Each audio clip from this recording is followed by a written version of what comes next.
Bom dia, Manaus, bom dia, Amazonas. Está no ar, a partir de agora, para Manaus e todos os municípios do Amazonas, o programa Panorama Jurídico. E você pode participar pelos telefones e pelas redes sociais.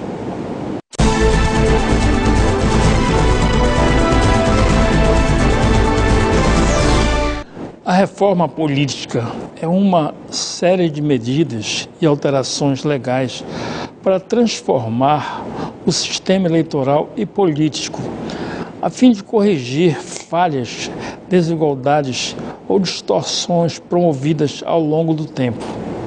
É objetivo também o combate a problemas existentes no meio político partidário eleitoral, como a corrupção.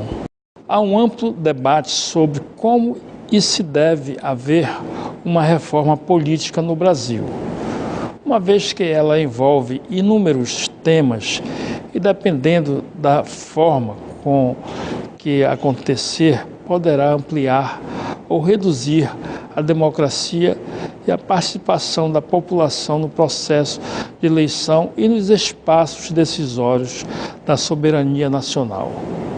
Entre as pautas principais, cabe destaque para a questão do financiamento de campanha.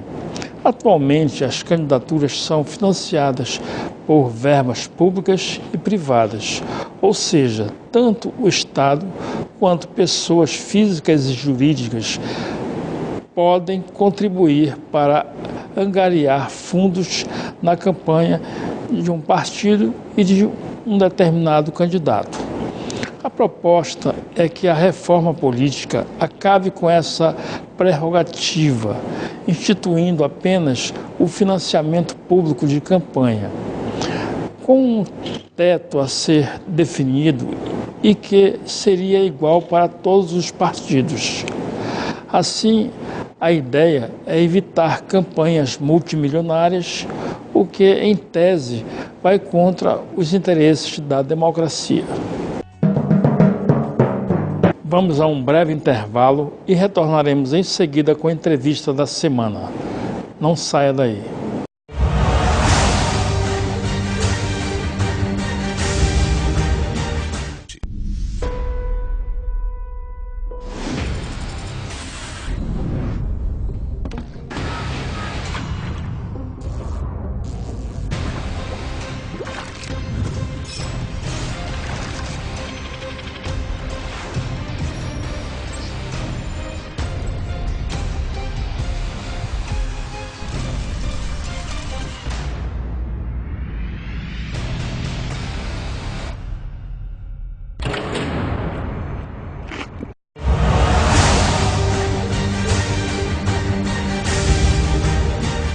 Sejam bem-vindos de volta ao programa Panorama Jurídico. E você já pode participar por meio dos telefones e redes sociais.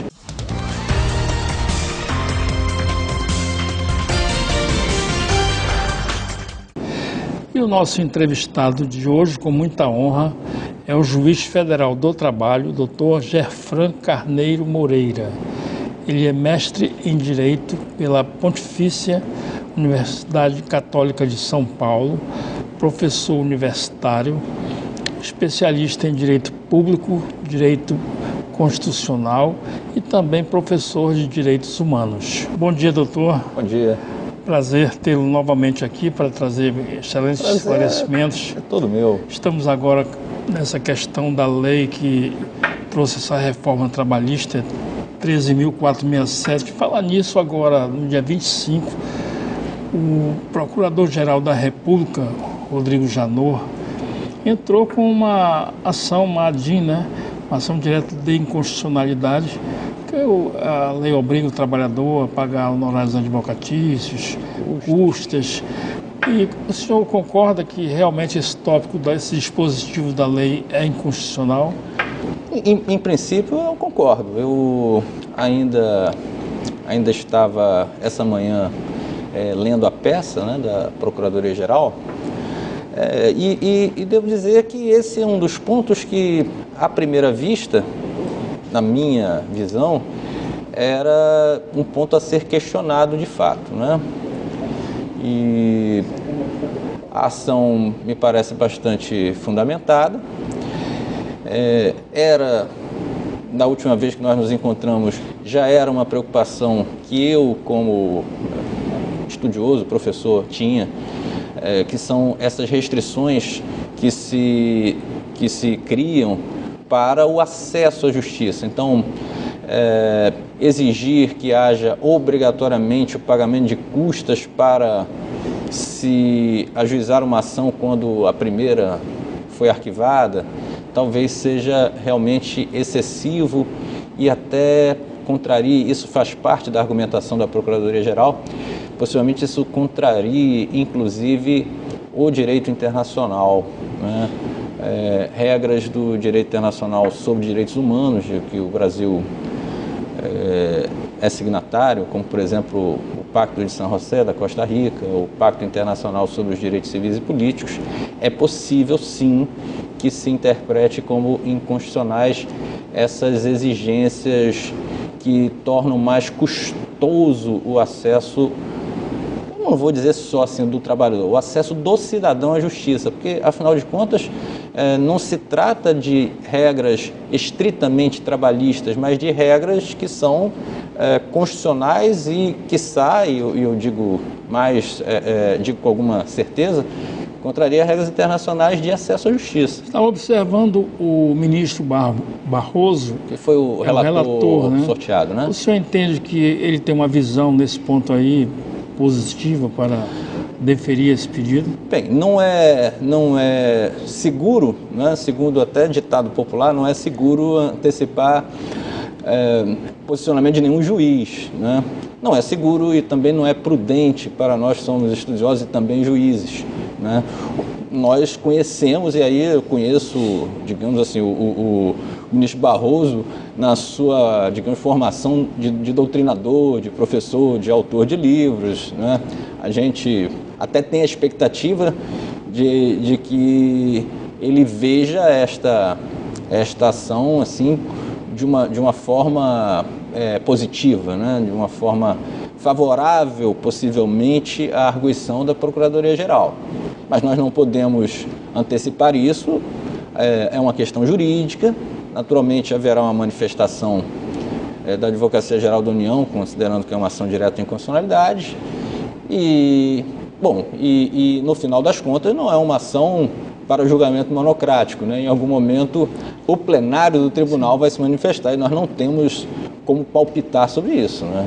Mas, eu repito assim, o meu posicionamento é de ver isso com muita restrição do ponto de vista constitucional, e acredito que isso possa sim ser reconhecido pelo ministro relator e eventualmente pelo plenário do Supremo Tribunal. Professor, a criação do Instituto da Quitação Anual de Direitos, na sua visão, possui amparo na Constituição Federal esse tema? Bem, nós temos de pensar isso sob dois aspectos. No aspecto estritamente constitucional, é preciso fazer uma comparação desta regra e um cotejo, até do ponto de vista da hierarquia normativa, o cotejo disto, por exemplo, com a regra da prescrição, porque existe um prazo prescricional estabelecido, que é de 5 anos para os direitos, 2 anos após a extinção do contrato, para que se questionem todas as matérias referentes ao determinado contrato de trabalho, né? Eu não sei ainda, tem algumas regras de direito material, nós vamos ter de pensar quando elas vierem à prática, né? Não sei em que medida isso acabará nos casos práticos conflitando com essa regra da prescrição. E também é o segundo aspecto, e há também um aspecto que eu diria prático. Porque vejam, porque a regra nova, salvo melhor memória, ela estabelece assim, faculta-se as partes, né? Então veja, será que exercerá essa faculdade o empregado? Ou nós fatalmente teremos aqueles casos práticos em que o empregado não quer, mas o empregador diz assim, olha, vamos assinar esse documento aqui para dar a quitação, será que isso vai funcionar? Então, assim, existe até a possibilidade, é um ditado popular, diz assim, da lei pegar ou não pegar, existe até a possibilidade disso ser inócuo, de na prática ninguém fazer esse termo de quitação anual. Uma preocupação de natureza doutrinária também, né? Parece que isto está num contexto de inovações pouco sistemáticas, porque, veja, parece que é trazido do sistema de proteção do consumidor, de direito do consumidor, que o consumidor tem o direito, né, dessa quitação anual, né? Quitação anual dos débitos, da conta de luz, da conta de água, sim, não é isso? Perfeito. Do cartão de crédito. Mas será que isso não é uma inversão do ponto de vista sistemático? Eu vejo o direito do trabalho, por construção histórica, é o direito de proteção do trabalhador. Então, aí nós estamos trazendo do direito do consumidor, que é um conjunto de regras de proteção do hipossuficiente consumidor, trazendo para o direito do trabalho, mas para proteger quem? Né? Para proteger o discurso, que eu li até num texto há poucos dias, assim, o discurso é da segurança jurídica, mas é a segurança jurídica para quem? Então isso nós vamos ter de pensar adiante quando essas situações virarem casos concretos, né? Essa questão da segurança jurídica, quando eles se referem, o senhor entende assim que seria mais para o lado do empregador? Parece que sim neste caso, né? É dar segurança o quê? Para o empregador não ter mais o risco de que determinada parcela seja... E veja, eu falo do prazo prescricional. Encerra-se o ano de 2017, eu tomo do empregado uma quitação parcial, né, daquele ano de 2017, prevenindo que no prazo prescricional de 5 anos, o quê? Que ele não reclame mais aquilo, né? Parece que é alguma coisa nesse sentido. Daí porque a dúvida sobre se isso, como eu disse há pouco, se isso não acaba entrando em conflito com a regra da prescrição. E sobre qual é o objeto dessa quitação, que direitos constarão desse termo de quitação. Essa questão talvez no dia a dia, quando forem surgindo os casos concretos, né? Isso vai sendo esclarecido melhor. Provavelmente, né? E aí, como eu disse, nós vamos ver se isso vai ser aplicado na prática mesmo, né? Professor, essa lei 13.467, reforma trabalhista, ela trouxe algumas novidades, como o magistrado só pode analisar em matéria de negociação coletiva a regularidade formal e não pode mais deferir danos morais fora daquele tabelamento que já foi previamente definido. Tabelamento, o senhor diz das indenizações? Das indenizações, né? Como que o senhor vê essa questão? O juiz fica um pouco limitado, como que o senhor define esse tópico aí dessa lei? Em primeiro lugar, devo dizer o seguinte, nós vamos ter de ver isso na prática e... Bom, o que eu vou dizer aqui talvez seja compreendido até, não vou me preocupar com isso, né? Mas pode ser compreendido até como uma antecipação de posicionamento em relação a essas regras. Em primeiro lugar, eu acho que no nosso encontro de alguns meses atrás, já no fim do programa, eu manifestava uma preocupação em relação a essas novas regras que possivelmente trariam possíveis restrições, primeiro, do acesso à justiça, nós já falamos de um exemplo, e restrições à própria atuação do Poder Judiciário. Regras que, de alguma forma, imponham ao Poder Judiciário algum tipo de restrição na sua atuação, certamente serão questionadas também do ponto de vista da sua constitucionalidade. A questão específica, essa questão da restrição quanto à apreciação do conteúdo das normas decorrentes de negociação coletiva. Creio que não vai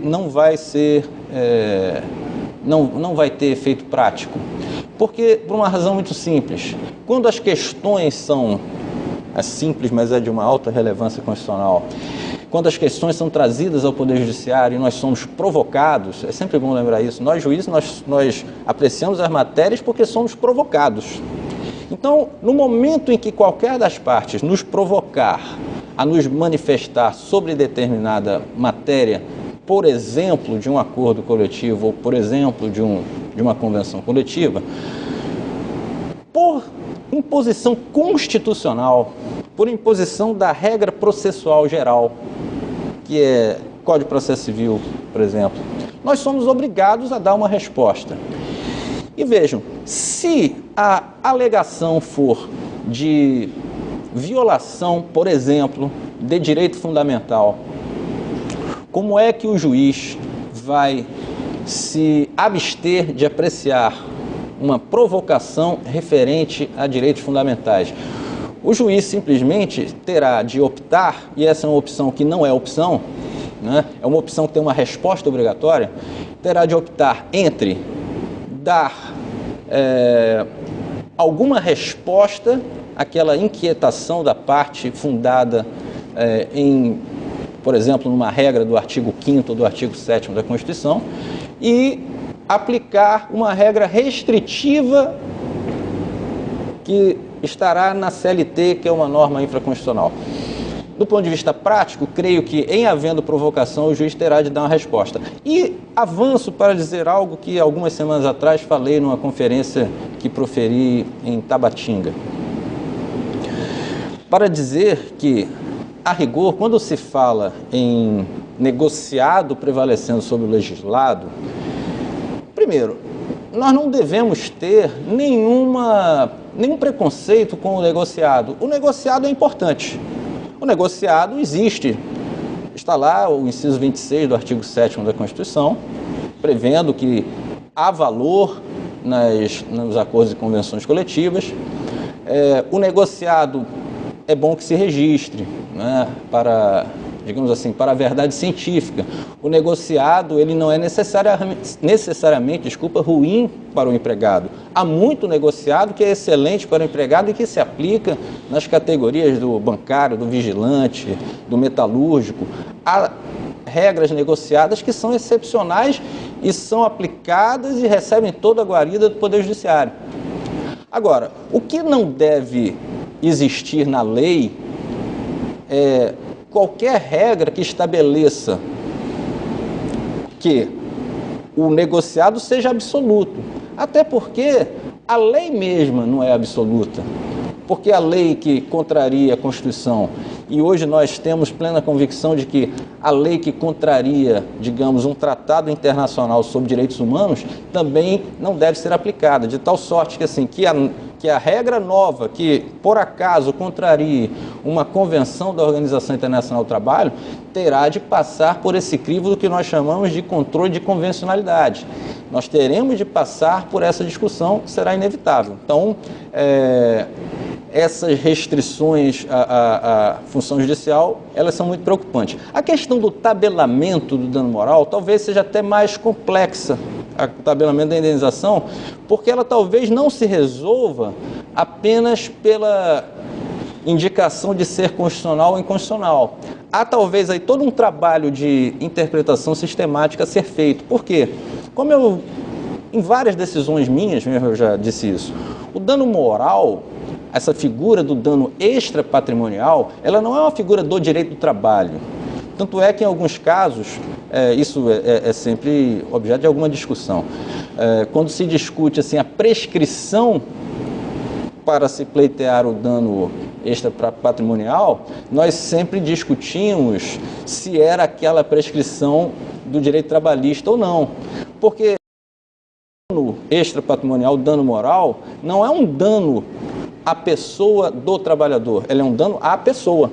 Digamos, seja uma matéria de direito constitucional ou a matéria de direito civil e há uma regulação no Código Civil sobre isso, né? Essa previsão do dano patrimonial, do dano extrapatrimonial, do dano moral, etc., né? Então nós vamos ter que pensar se é sistemático que haja esse tipo de regulação na consolidação das leis de trabalho. Se essa, do ponto de vista do sistema, não é uma norma mais desfavorável ao trabalhador, e se nós não vamos ter de aplicar a regra do Código Civil ao trabalhador quando for necessário, por ser sistematicamente a mais favorável, que é um princípio do direito do trabalho. Certo. Professor, permita-me sair um pouco dessa seara, Sim. Mas eu tenho certeza que o senhor vai dar um show sobre essa questão também. Está sendo discutida a questão da reforma política no Congresso. O senhor vê isso como um momento importante agora para se tocar dessa reforma? É viável para o país nesse momento? Como o senhor entende que essa reforma política no momento deve ser importante ou não?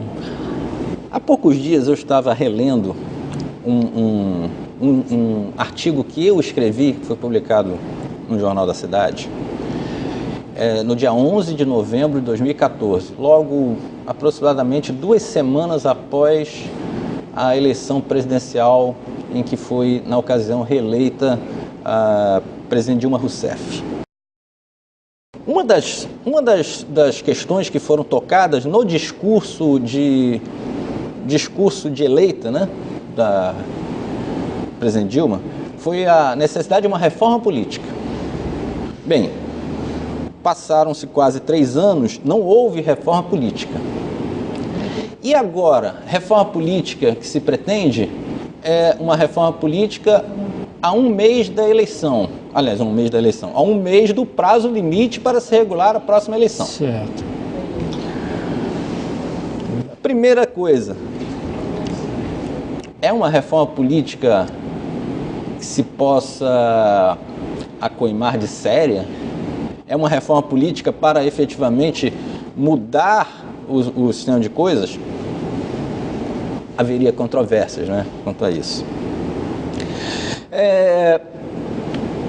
Que nós precisamos mudar algumas coisas? Precisamos, é claro. Eu teria pelo menos uns 10 exemplos de regras que poderiam ser alteradas. Para citar uma que nem está sendo mencionada agora na reforma, questão assim de suplente de senador.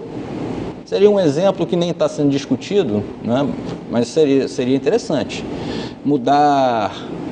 Bem, o que está se falando agora, a questão do financiamento, né? Financiamento da eleição, o tal do fundão... Dos valores, né? Dos valores, né? Até vamos falar disso, quer dizer... Semana passada, e quero dizer assim que... dizer de uma forma muito objetiva, que não sou admirador de quase ninguém que está aí no poder. Mas semana passada, o presidente Rodrigo Maia, eu entendi que ele quis dizer isso de uma forma de piada, mas se era piada, não sei, mas eu gostei do que ele falou. Quando ele mencionou, os senhores devem ter ouvido, né? Que o candidato político deveria arranjar um bom celular e fazer a campanha, porque é mais ou menos isso, quer dizer, nós precisamos, em primeiro lugar, pensar que essas campanhas baseadas em marketing, elas, além de muito caras realmente, elas são uma deturpação do que deve ser uma eleição, porque nós precisamos que haja debate de ideias, até de ideologias conflitantes, né? Que as pessoas mostrem a sua cara, suas ideias de verdade, né? Que façam como nós fazemos, nós que nem participamos da política partidária. Eu não participo porque não posso, né, em razão de ser magistrado, mas nós procuramos dizer o que é que nós pensamos das coisas, né? Quais são as nossas ideias para o Brasil, o que é que nós queremos da nossa cidade, do nosso estado. Então, assim, os candidatos têm de reaprender isso, né? Que a campanha deve ser uma campanha de ideias. E pode ser hoje com o celular, com o WhatsApp, com o Facebook, com o Twitter. É uma forma de baratear a campanha, de tal sorte que quando a gente vê essa proposta, né, precisamos de mais, sei lá, 3 bilhões, não é isso, doutor? 3 bilhões e não sei quantos bilhões de reais para fazer um fundo, no momento em que o Brasil está com déficit tem o déficit que é publicado, o déficit possível de quase 200 bilhões nas contas públicas. É muito dinheiro, realmente. Então, querem 3 bilhões para quê se já existe fundo partidário? Já existe uma coisa super importante. E eu, por exemplo, não sou contra isso. Que haja o espaço na mídia, na televisão, para propaganda oficial dos partidos.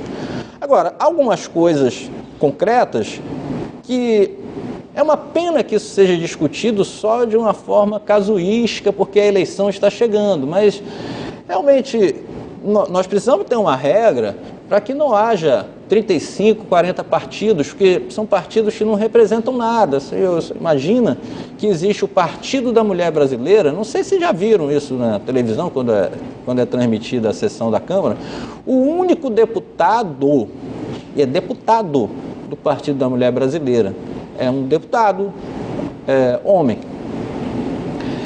Você pode chegar numa distorção de ter o Partido dos Aposentados da Nação. Quando ser aposentado e ser mulher não é posição ideológica. São situações, digamos, jurídicas que as pessoas exercem. Então, na verdade, você teria de ter as mulheres participando de todos os partidos. As mulheres que pensam por uma pauta de direita, que entre no partido da direita, que são da centro-esquerda, vão para o partido da centro-esquerda, para o partido da esquerda, o aposentado que é conservador vai para o partido conservador, o aposentado que é radical de esquerda vai para o partido dele. Assim, os partidos têm que ter representação, que é uma deturpação que a gente precisa resolver, sim, né? Então, quem chegou agora, nesse momento, se você ligou o televisor, a entrevista hoje é com o juiz federal do trabalho, Dr. Gefran Carneiro Moreira.